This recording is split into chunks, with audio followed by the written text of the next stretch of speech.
On a channel devoted to analyzing stories, we've seen a lot of violence because it's the easiest presentation of the conflict necessary to move a plot forward. Watching two people on a debate stage for 12 episodes could be entertaining, but only with extremely careful wording and framing, a task so looming it would be downright insane to tackle. Urobuchi might be able to make 12-minute conversations entertaining, but 12 episodes is a bit more of a stretch. But half a season of characters coming to literal blows over their ideals, complete with an expression of themes both in why and how they fight, is a much more entertaining way to still get across the same message. Even the premise of writing in a notebook to become God relies on the ability to enact violence, even if it's very detached from its source. There is a sort of inevitable nature to violence's inclusion in stories, because it is in many ways inevitable in the world itself. We can only express it in what we write because we experienced or witnessed it in some way in our own world. For all of our advancements in lofty goals and ideals, Exhibit A right here, we still can't avoid what feels like a barbaric instinct of brutal creatures. So we must understand this further to know what we can do about it. What really is violence? Is it necessary? And if so, how could we express it to change it into a positive force? What are the factors causing its continued grip, and what about it can make it so appealing to some? This and more is what we'll be exploring today as we dig into the necessity of violence.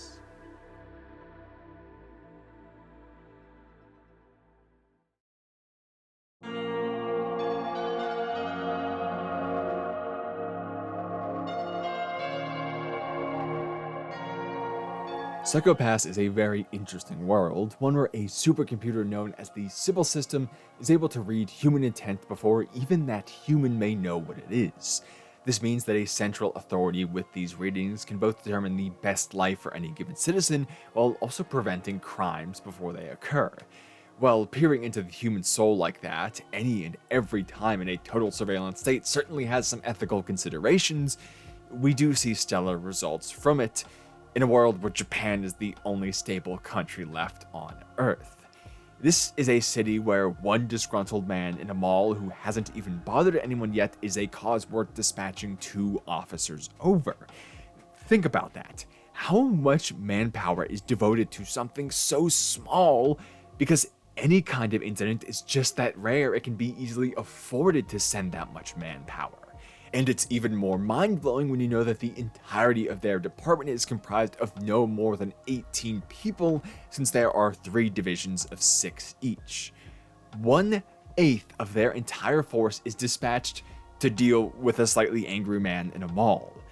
It might have some serious considerations, this overall civil system, but there is no doubt that the average citizen under it is not just free from violence, but has never even second or third hand experienced it in their life. So, what happens when there is an incident? Well, in the case that automatic scanners and drones can't handle something, inspectors and enforcers are dispatched to handle the situation with their Dominators, guns patched directly into Sibyl, allowing for instant readings. If someone's crime coefficient is over 100, they receive a non-lethal paralyzer shot, taken into custody where they become a latent criminal, subject to prolonged rehabilitation, most often never seeing the outside world again. Although this isn't exactly how the average person would view it, as it's seen as a sort of personal fault. As the rookie inspector Akane says on her first day when learning about their target, "Why would somebody choose to let their hue get so cloudy over receiving treatment?"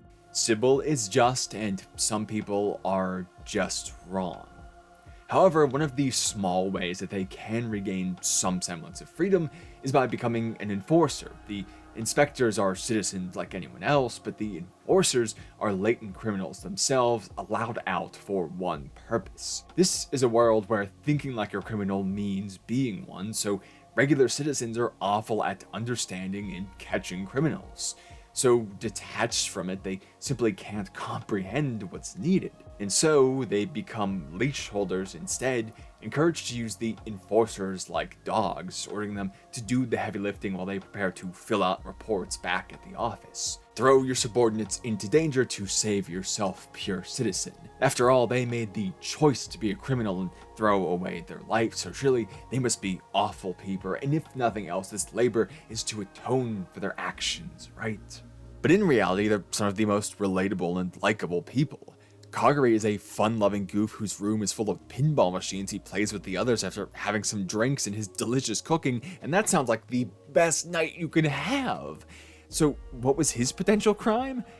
Well, no one actually knows. He was flagged as a latent at the very young age and confined ever since.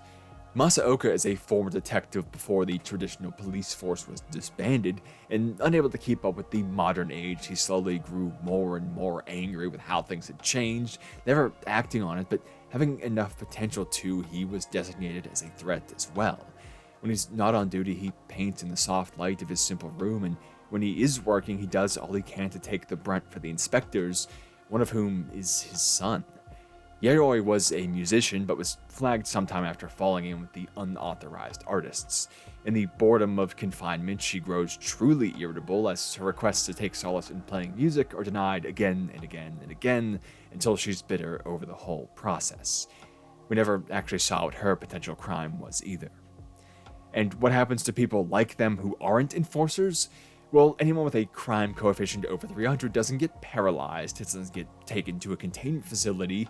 They get the lethal eliminator mode, where a shot causes rapid expansion followed by a rupturing explosion. It's an absolute display of gore, bursting someone's body to death after a few seconds where they feel, well, whatever kind of pain that would be. It's something those holding the Dominators never question, it simply is the methods and judgment of Sibyl which can't be fought. People with the same designations as these likable and relatable characters turned into piles of gore on the cold floor by their same class. Since my first watching of Psycho-Pass, this contrast has been on my mind. Sibyl is a world so truly free of violence, and yet part of the method to achieve that peace is so opposed to it. For these average citizens to live their happy and carefree lives, so many suffer behind the scenes.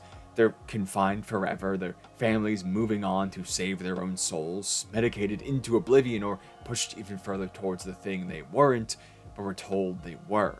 And those are the lucky ones.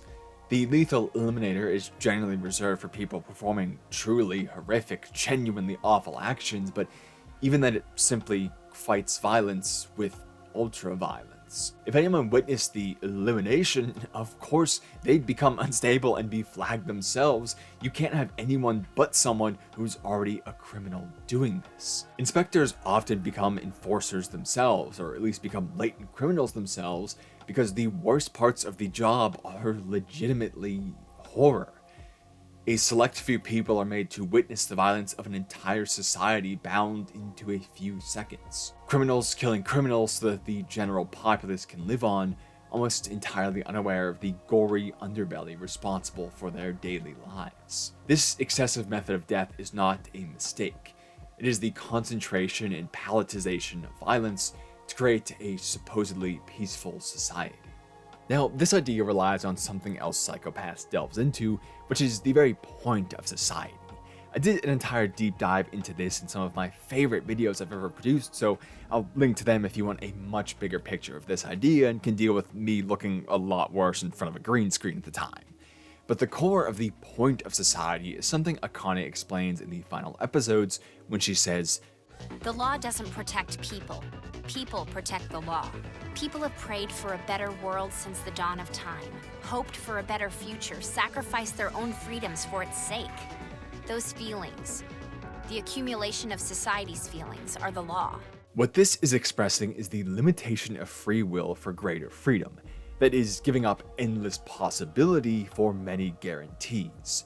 In a society, you can't say run red lights or speed down residential roads, but because you agree to give up those potentials, you gain the roads themselves.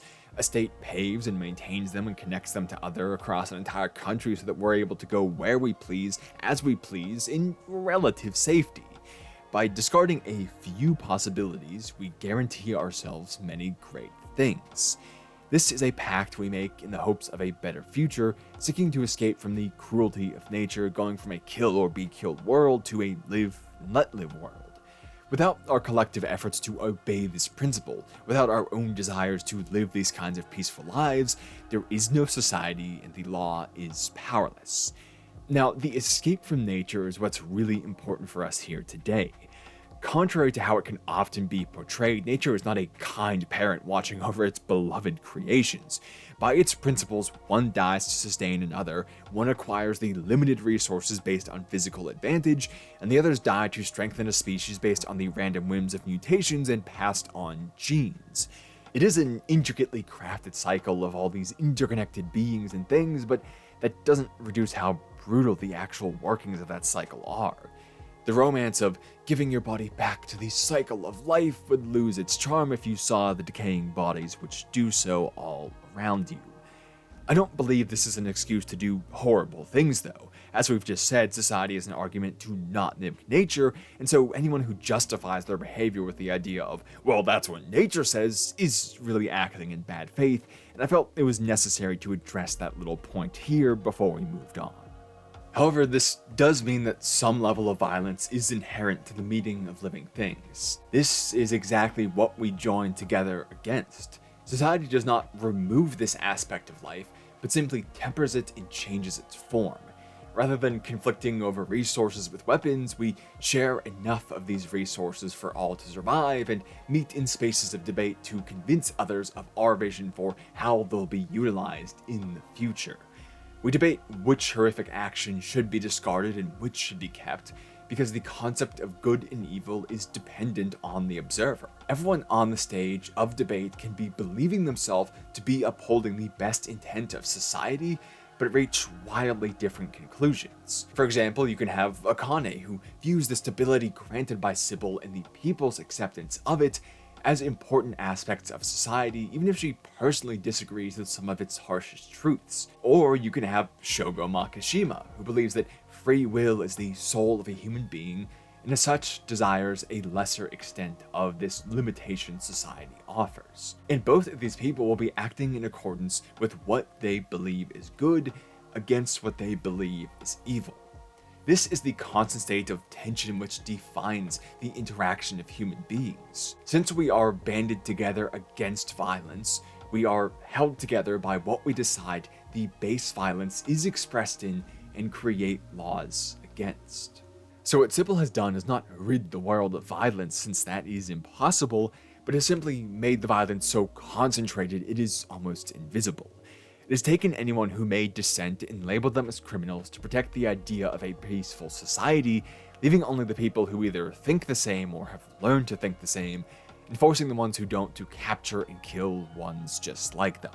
It's taken it all out of view, creating the illusion of utopia and that their society has no visible conflict about its direction, no humane expression of violence, but in doing so created one so much less humane in these executions and this rehabilitation.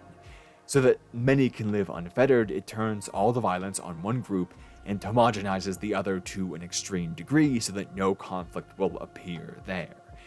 Yes, they seem to live happy lives, but they only do so as long as they don't question the world around them with their purposes and futures determined by Sibyl. It creates an illusion of perfection so that no one has a reason to wonder, so that the homogenized group will stay such to be controllable. Once doubt is introduced, the entire premise is threatened, so everything they do is designed to prevent this. And this begins to explain the lethal eliminator a bit more. It is this cold, efficient, to-the-point violence method of control because it is made to remove the threat of doubt as soon as possible. They don't want a latent criminal getting into the wider world and shattering the precarious illusion that Sibyl has created, because doing so is exceptionally easy. The first case Psychopaths presents us with is one of the rare violent crimes, with an interesting note in it that the victim of the crime becomes labeled a criminal herself. From the torture she was put through at the hands of this legitimate criminal, she became unstable, which only grew worse as she witnessed the lethal elimination. She felt the body of someone else be splattered across her. She became a wild card, acting in unpredictable and irrational ways as a being whose life is threatened does. She had seen what lay beneath and now knew the lie. While Akane manages to salvage the situation, it introduces a principle which is abused in full later. Violence is like a disease. Without immunity, without preparing against the worst, it spreads like wildfire. Eventually, the antagonistic Makishima distributes a helmet which allows the wearer to bypass scans required for Sibyl's judgment, which creates a reign of chaos. Remember when we said how the entire force was just about 16 people? That works well when you only have to respond to minor incidents here and there. But if even just 16 people begin to break the law, your entire force is stretched thin. This shows the principle Sibyl operates by. It expresses total control, but has nowhere near the means to actually do so. The idea that it is in control and can't be fought is the only thing which keeps it as such. So with these helmets in just a few hands, their entire society becomes overwhelmed with crime, since there is no effective way to stop them on the scene. As the formerly isolated or close to isolated members of society get their hands on these helmets, they begin to attack the others in aggressively violent methods. And why would they do anything else? These are the people who have been subjected to the concentrated violence, so these acts are simply what they've been exposed to themselves, expressed in a slightly different way. All they have ever been shown is a form of violence, so that is what they know. And this in turn drives the regular citizens who've never experienced an ounce of violence in their lives entirely insane. When they fight back, they begin to do it madly, as if the fate of the entire world depends on them killing the people in the helmets, and just as well for them, that's basically true. Since they've never faced this kind of hardship before, this makes it the worst thing they've ever experienced, and as such something worth becoming a maddened killer over. It's just fighting fire with what they believe fire to be. They lack a frame of reference for anything but what Sibyl told them. What we see here is how the concentration of violence backfires. It simply creates, at its most minimal, two camps. The ones you made into monsters, and the ones who have no resistance to becoming monsters themselves. One man in some helmets almost tears down their entire society because it was easy to tear down, a castle built on sand which relied on perceived perception to function at all. Once the curtain is pulled back, it pretty much collapses. It was doomed the second it discarded the strengthening principle of a society, the humane conflict we engage in to drive progress.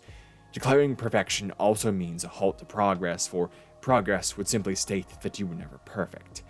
Everything stays as weak as it began. And this brings us to the necessity of violence. A society without it is the ideal, but it is unattainable, and the closer we come to that ideal, the more likely it will collapse.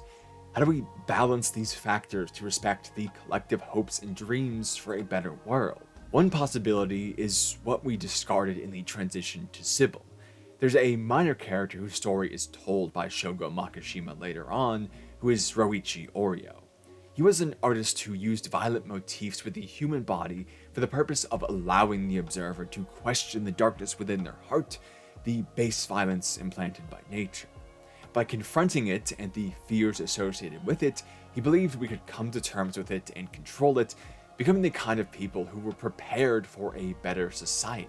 However, with the advent of the Sibyl System, which peered into the human heart for them, he found himself unnecessary and gave up his artistic pursuits.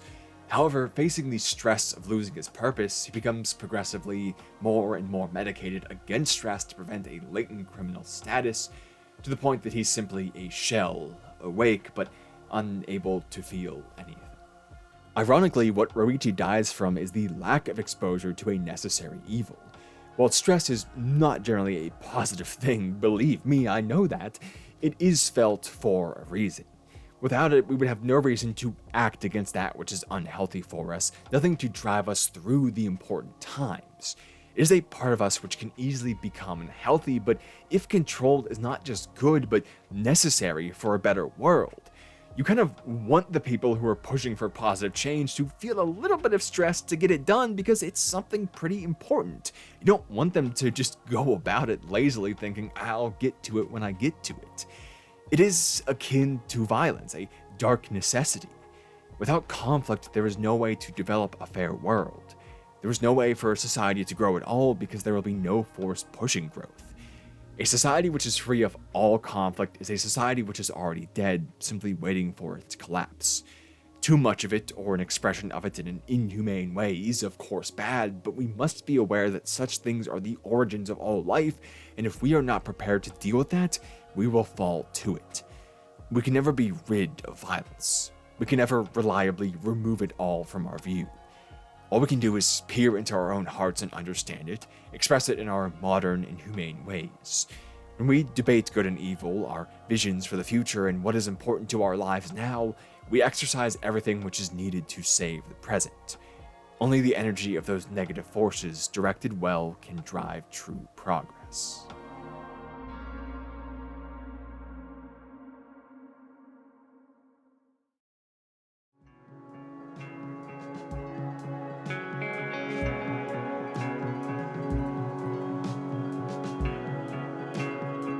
Give a gun to an ordinary civilian and see what happens. 9 times out of 10, he'll wind up doing something he never thought he was capable of. That's the kind of twisted power weapons have. These are the words of Jonah from Jormungand, a former child soldier now the bodyguard of an international arms dealer.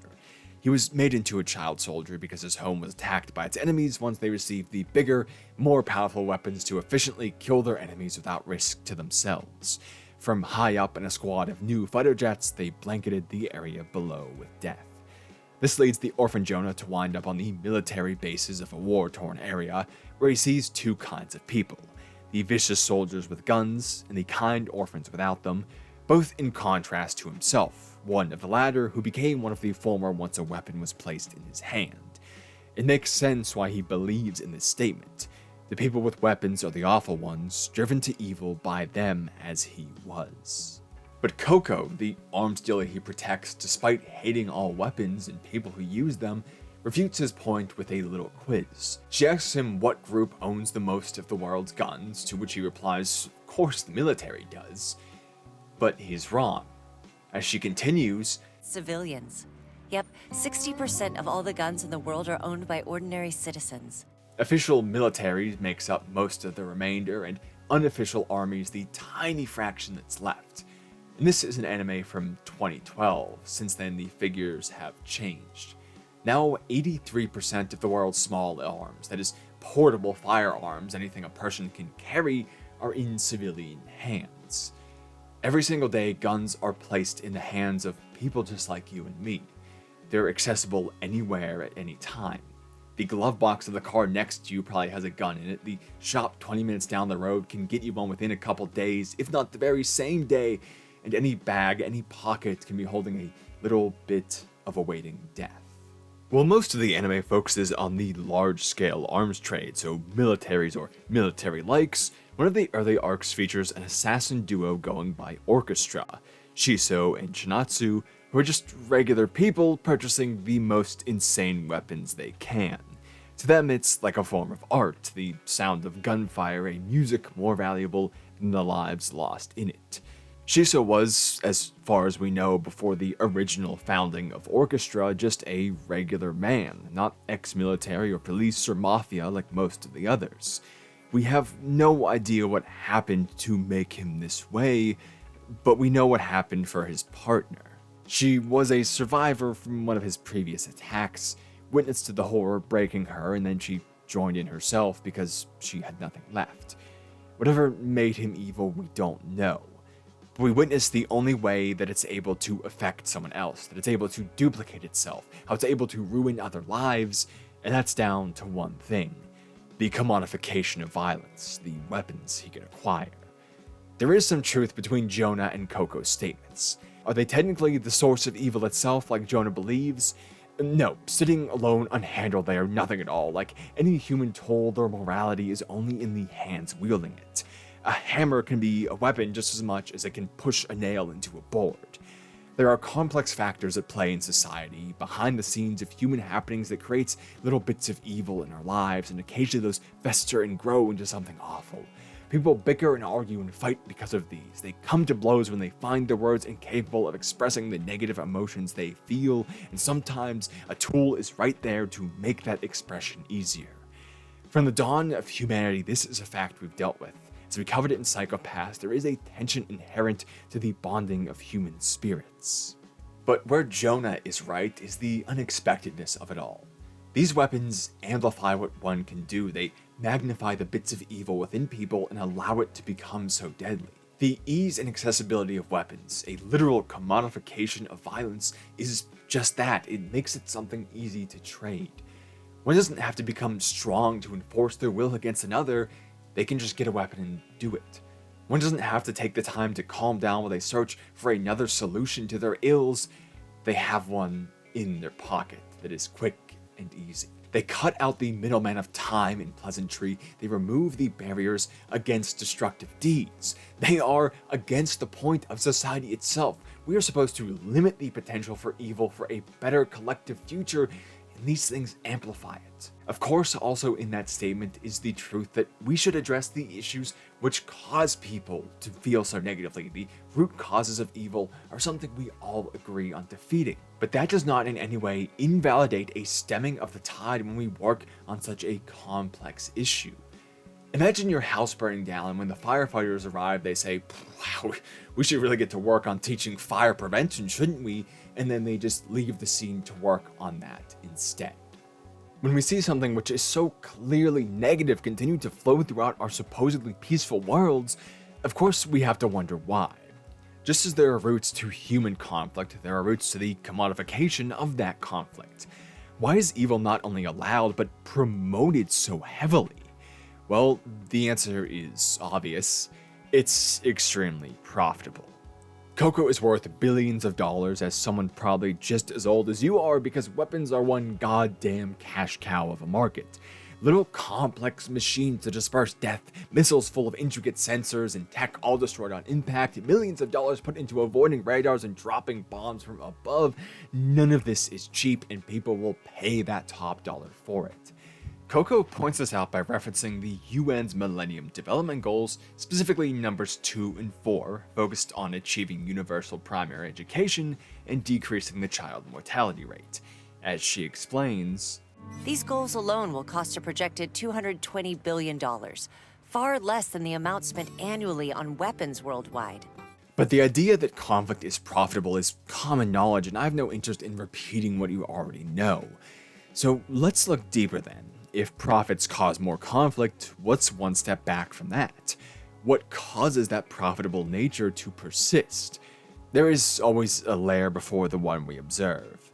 And here we find one of the saddest facts of the human race, which is that violence, once weapons and their innovations are introduced, is a Pandora's box. From the very first moment they were introduced, the ability to remove them became almost impossible. There will never be a way to rid the world of weapons with ideals alone. Consider the context of the very first episode of Jormungand. It's a government leader attempting to kill Koko to prevent her from selling advanced weapons to his very own military. He knows that once they have those weapons, which are greater than their enemy's weapons, there will be nothing holding those generals back from starting a war. The balance on both sides, the fear that neither could win easily, was the only thing preventing a wider conflict, and military innovation is made to destroy that balance. It's the same case as why Jonah's home was attacked. It was able to be done so easily, a strike from above with no risk. The superiority of technological violence creates an even colder, even more detached evil, one much easier to look in the eyes and accept. With that, balance becomes the most effective way to create, in extremely heavy quotes, peace. As long as you evenly match your enemies, they never get to wage war in that detached and easy way, and the same on you. This is something Koko herself is acutely aware of.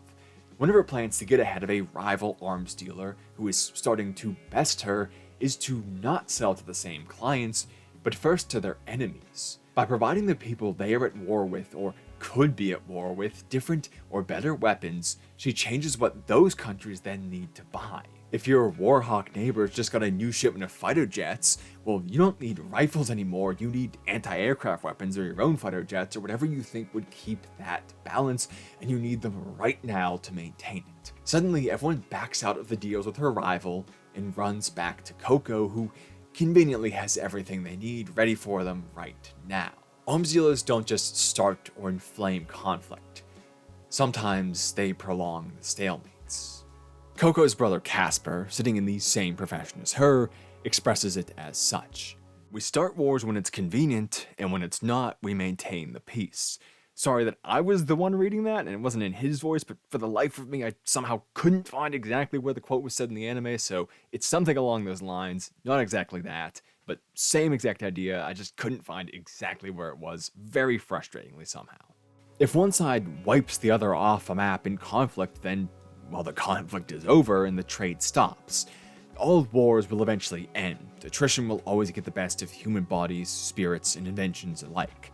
War itself is not a perpetual cycle, but is a series of highs and lows. But peace, the fragile peace of fear and ever-present retaliation, that is a cycle that could continue forever with careful selling. If one person can press the button to destroy everything, then the rest of the world ends. But if everyone can press the button, then no one dares. So everyone has to always maintain the ability to press the same button. Everyone needs to have their guns, their missiles, their nukes, enough to match whatever else exists, so there can always be the famous phrase, mutually assured destruction.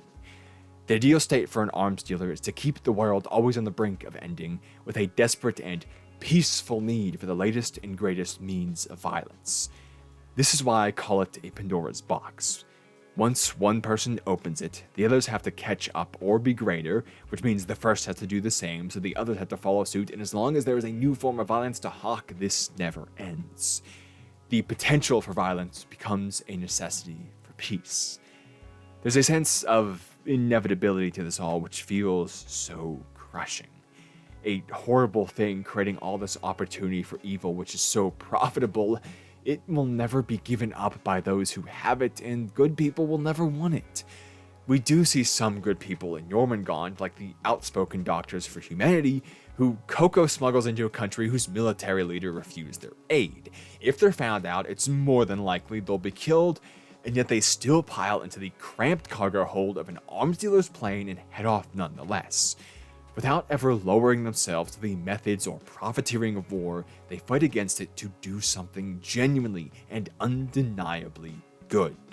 But their ability to do it still relies on the money of wealthy people, or even arms dealers like Koko, who in part create what they fight. They still have to be smuggled in cargo bays, worry if dictators will kill them, and every soldier they patch up will probably be sent back to the front to kill or be killed once again. Like this, they will never end war or even halt it. It's a small bandage on a massive wound. And that's people with good intentions who can only cause minor effects. What about neutral ones who accept Kasper's principle of use? One of Koko's closest allies is Dr. Miami, a robotics expert who develops the latest and greatest toys, from mechanical butterflies to ninja bears. But without fail, each and every advancement she makes will be used in weapons just the same. In a statement that's both comical and completely horrible at once, she mentions how a toy was turned into a warhead. The joy she brings to children is the same thing that could take their parents away from them or their own lives on a battlefield. Because the nature of this sustained violence propping up the world is so delicate, those manufacturing violence need every step ahead they can get. It's not a question of if something will have military benefit, only of how quickly they'll make one for it. Whether or not Dr. Miami agrees to let them use the design or not is relevant. It will become theirs, and the only difference is whether she takes some of their money in the process. Is there a reason to moral objection if it only benefits the very thing you're objecting to? If she didn't, someone else would, because of how guaranteed and profitable all of this is. If you can't stop it, the only option might be ensuring that others, at least, won't feed it worse. And this works all the way up back to Koko. If she wasn't the one selling arms, the abundance of other dealers we witness makes it clear someone else would. From British tycoons to former Russian actresses, there is no shortage of people hoping to profit here. No matter what she chooses, people will die. The difference is if she wants the blood on her hands or not. When we consider that it will always happen and that there are such massive benefits to doing so, Do we accept that sometimes good people have to do awful things so those benefits can be in the name of something better? Disgusted with the profession she was born into, Koko develops a plan on that exact principle. What if she uses the arms trade to one day stop war itself? What if she takes all that wealth and power and everything usually reserved for evil and uses it for a moral end goal? As she explains to Jonah, In the end, it's all about what you believe in. What makes you pull that trigger? her ultimate end goal is known as Jormungand, a quantum computer isolated from danger in space which is able to control all global logistical systems. In achieving this, she would gain control over all the world's transportation, being able to solely determine trade, the transport of weapons and troops, and everything alike. As such, leaders would be forced to bend to her whim for necessities, as well as being unable to transport all the necessities of conflict, leading to a supposed end to war.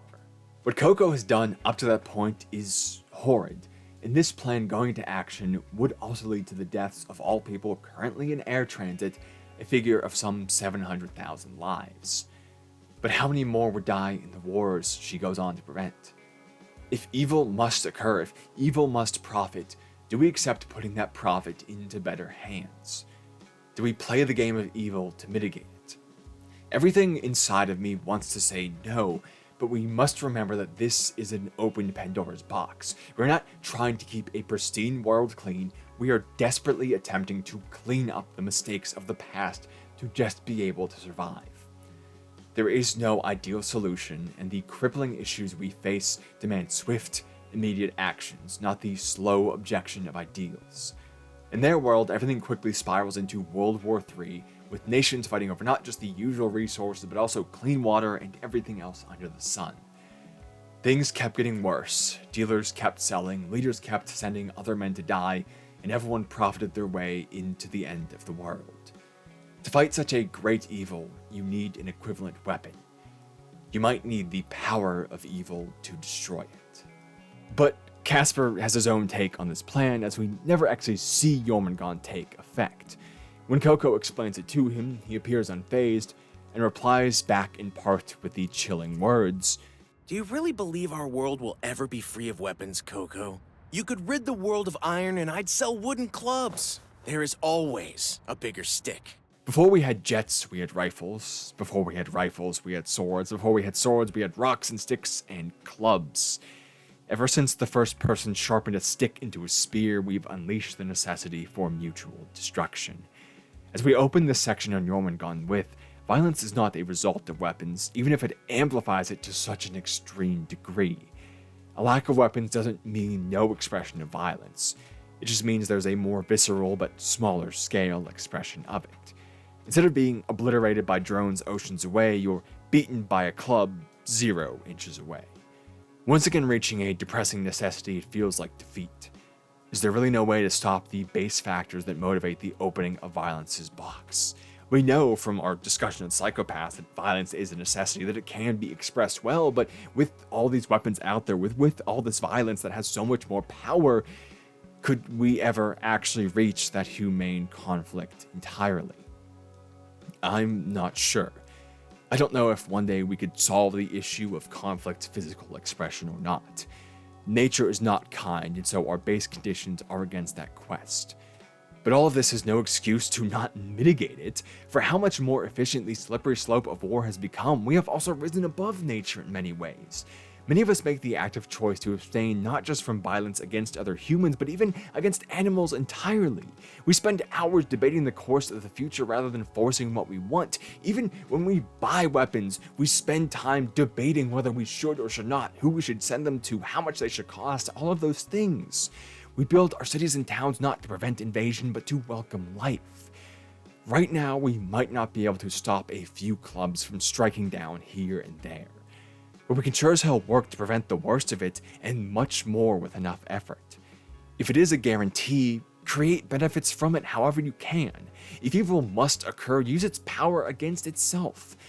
Maintain the ideals that drive us to be perfect, but compromise them with reality. There is always a worst to be avoided, and we always can.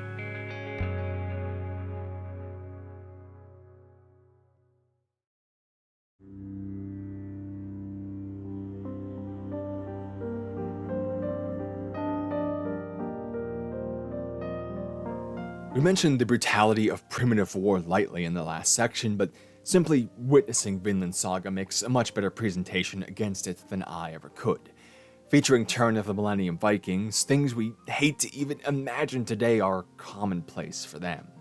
It's a world describable in many ways: vicious, cruel, cold, callous, but I think one does it best: simple.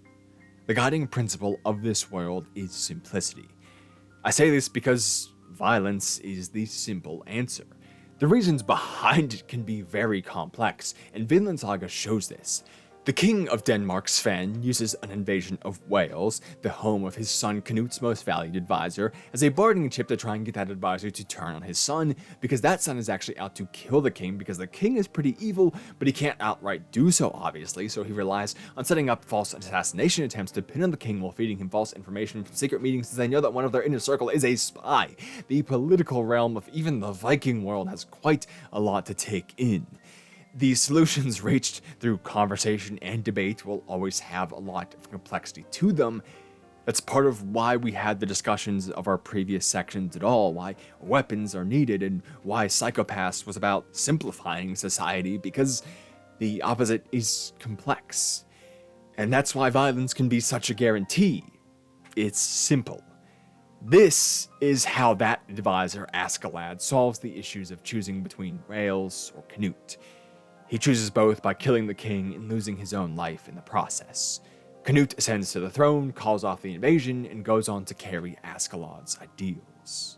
The best outcome for him was achieved through the simplicity found in death, in killing off the complex agents known as human beings. There is no state of the world which says only Knut or only Wales can exist. There is only the human mind which can cause such a conflict. With less emotions and desires in the mix to cause such conflicts, the situation is more manageable.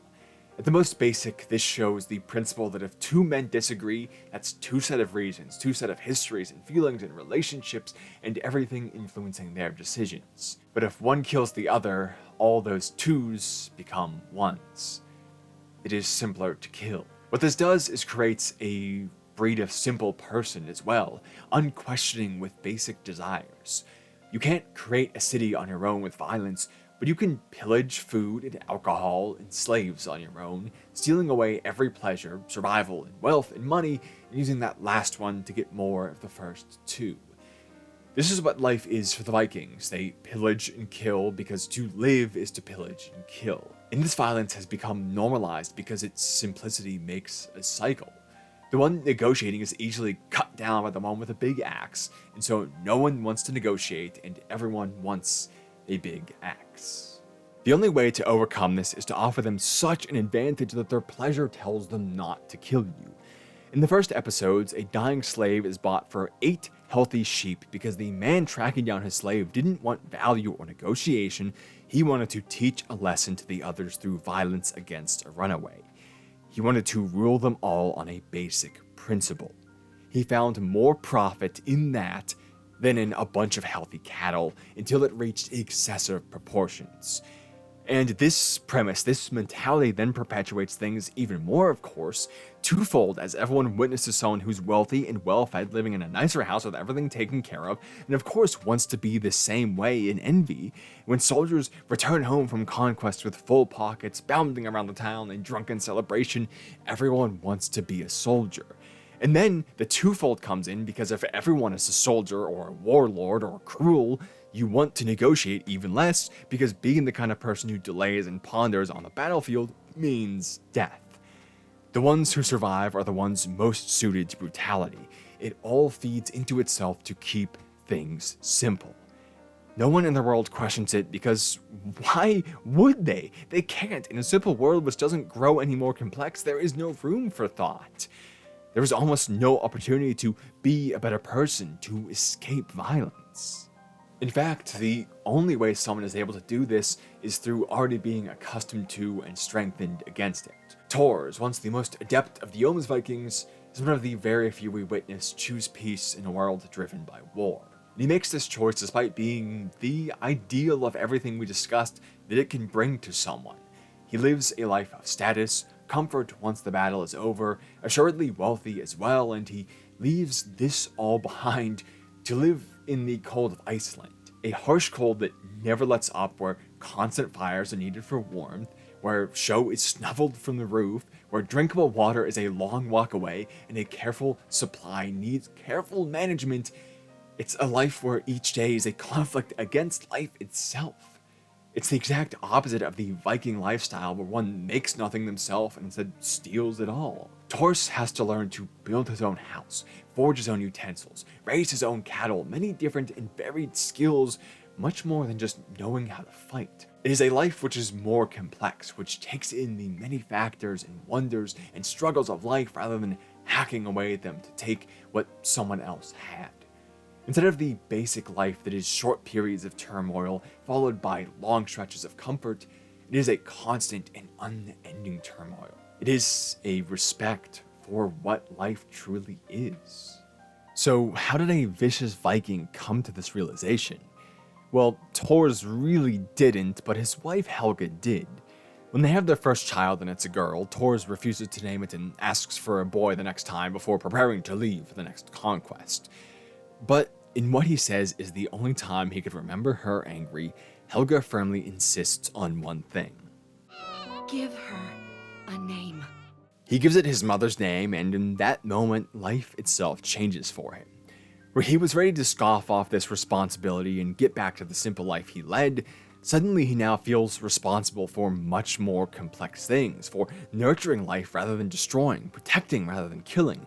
It's no longer tearing down life and reducing it to the most basic it can be, but taking it from that simple state into a full-fledged bundle of thoughts and feelings and emotions and history. It's no wonder he sought to avoid this at first. It is not something simple at all. It is a much harder fight than ending life. It's at least 18 years of a fight. It also changes the dynamic of what his own life means. Everyone is replaceable at the end of the day, but since Thors clearly wasn't helping out at home, and since Helga was the daughter of their leader and so well off herself, it didn't really matter if he came back or not. He wasn't a part of their economy or crucial to their community. He was great on the battlefield, sure, but being home changed nothing. Now it meant the world. If he didn't come back, the entire life of another being is completely changed. He has a true reason to be for the first time ever. And when you have this, simple life reads differently. Well, it makes for easy living and also makes for easy dying. If you achieve everything through combat, you can be reduced to nothing just the same as everyone you do it to. The simplicity of violence is not reserved for one side or another. It is unyieldingly indiscriminate when of its own devices. And now, facing a consequence to this fact for the first time, Thors later says when describing this whole experience, "Now that I think about it, that was when it started. I truly began to fear going into the field of battle."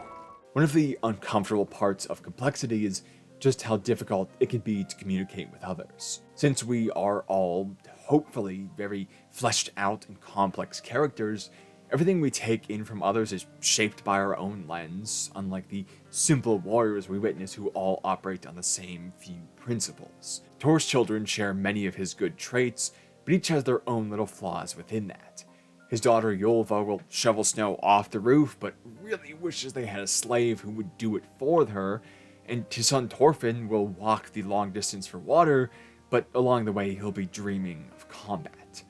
It can take an entire lifetime to impart good ideals on someone, and even then, outside forces will always be doing the same, imparting things on them. So when Thors is tracked down and killed in an underhanded ambush, of course a 6-year-old child like Thorfinn wasn't prepared for dealing with this. Witnessing firsthand that violence and dishonor won the day, Thor's words to his son that a true warrior needs no sword, or that he has no enemies, begin to ring hollow. That was an enemy who just killed his father right there. His entire life was ripped away from him by a man who represents the exact opposite of his father in Ascalon, and this leaves him with something that makes no sense. So he makes it make sense in the way a warrior does: simplicity, or violence, or revenge. This is always a part of its danger. A simple solution to pain is appealing. Whether or not the end will truly bring relief or not doesn't matter, because in the moment its simplicity assures us it will.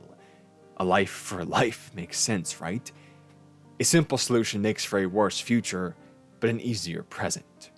This leads Thorfinn down the darkest possible path. In that moment where his life was robbed of complexity, he committed to never regaining it. His entire being is devoted to killing Askeladd, so much so that he works for the man he hates in exchange for constant duels, which Thorfinn always loses. He grows his skill as a warrior more and more, never thinking about something else, never becoming more than his desire for revenge. His actions lead to the slaughter of villagers who were kind to him, and he chokes down the emotions of such a thing. With a glance of horror turning into a cold stare, he forgets that to refocus on the single action justifying and driving his life. He pushes everything else out. He keeps it simple. So when Askeladd guarantees his own death by killing the king, and Canute is the one to return the favor, Thorfinn loses everything once again. The simplicity which drove his life guaranteed he would never become a person with options in life, because options are of course more complex. His reason to exist is dead, and he has nothing left. No skills, but fighting, no family or friends, and nowhere to go. He only ever had violence, and now he doesn't even have a reason for that. So when he's sold into slavery, he has no objection. Tasked with clearing out an entire forest to build a farm, given nothing but minimal scraps to eat, he simply goes about his business without question, all but waiting for the day when he dies naturally or someone else takes his life. As he questions while being essentially tortured, do we only live because we don't want to die? Does something good come from living? He has no concept of what could be positive in life at all. He simplified the world down so much that he truly believes not a single good thing has ever happened to him. This is to the rage of, and in contrast to the man he works with, Einar, a former farmer sold into slavery when Vikings attacked his village. He understands the process of growing crops to an extreme degree, tutoring Thorfinn throughout the entire process. It's much more intricate than stealing your supplies from another village, as they have to clear the land, remove the roots, till the soil, spread the seeds, hope for good weather, hope for lack disease, and maybe months later they would be rewarded with some wheat to use for food and sell to pay to do it all again the next season with all the same worries. Rather than the fight scenes which exerted Thorfinn before, we now see a much more intense struggle, even though the result is usually only a single step of a lengthy process. Of course, the point is clear. Nurturing life is harder than taking it. Complexity is more difficult. So why would anyone choose it? How can we decide to struggle against life itself every single day when violence is easier? It's because an unchecked violence, an unchecked simplicity will consume us. Having taken an immense number of lives in his quest to take a single one, Thorfinn becomes tortured by nightmares of a hellish place full of eternally fighting soldiers and the zombie-like remains of the people he killed. These corpses either cry out in pain or destroy each other eternally while laughing, never knowing a rest from the one single action which defined or ended their lives. Just barely hanging on from above is Thorfinn, seeing the world below him which he fed so much. This is a dream he has after being forced to fight once again, seeing his return into violence as a failure to ever grow. And this is exactly what it is. Much like him, all these warriors never learned how to do something else.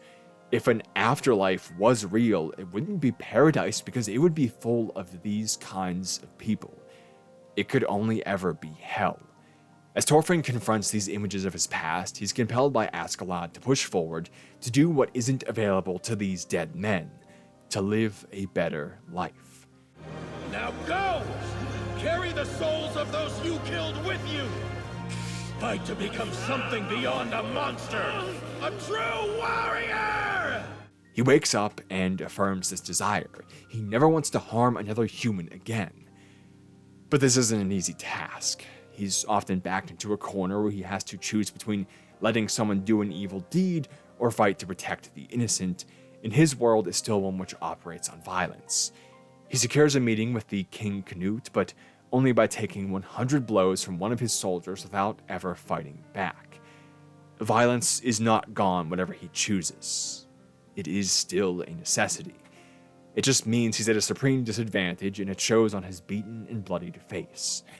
Every single day of his life from here on will be a fight, and a damn hard one. But it isn't a fight against others, it is a fight against life itself. A fight to survive and make the world a better place, to convince people like the man who struck him 100 times that there is something mightier than combat. It is the harder, more complex fight as his father tried to teach him long ago. But it is the only one which secures a future outside of this hell he witnessed. It is the only one which allows us to become anything of value. And we circle back to the beginning of the video, because this is what we see in the very explanation of society itself. That when enough people make this decision together, we change the form of violence to make the world a much more habitable and peaceful place. The initial stages will always be the hardest, but they are necessary. And we see that both extremes are much the same. The Vikings never questioned their totally violent world, in a way that the citizens of Sibyl never questioned their totally non-violent one either. Even in the middle, there isn't quite an ideal future, but possibly just a fragile peace achieved only through the constant threat of violence, where the marginalization of false perfection isn't quite so simplified to just two camps, but instead split across borders all across the world. At no point in this video did we offer a solution, because there is no solution, and I would not be arrogant enough to claim I know it. We are always locked into a struggle against the factors of our birth. We are creatures too advanced for a world which never intended us to be. Our fight is against the very fact that nothing ordained our existence, and so we are forever in a world which cannot achieve a perfection we seek. I'm fearful of what drastic changes would make a truly peaceful world, in the same way I'm scared of one which makes no effort for peace. But I'm happy that I have this fear. I'm happy that we have the ability to be aware of these facts. Through that awareness, we alter violence, and we debate the future, and we prevent the worst, which itself is always changing in a forever fluid world. It will be tiring, and it will never end. It is a fight against life itself. But that is the only thing which guarantees we have a reason to push forward. While the expression of it is certainly different than what this term usually denotes, that itself is the necessity of violence.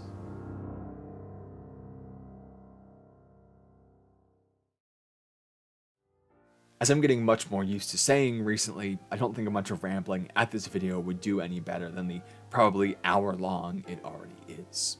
So I'll just let you know that there are important links in the pinned comment, most notably my Patreon, where these lovely people above me help me make mad ramblings like this every single week.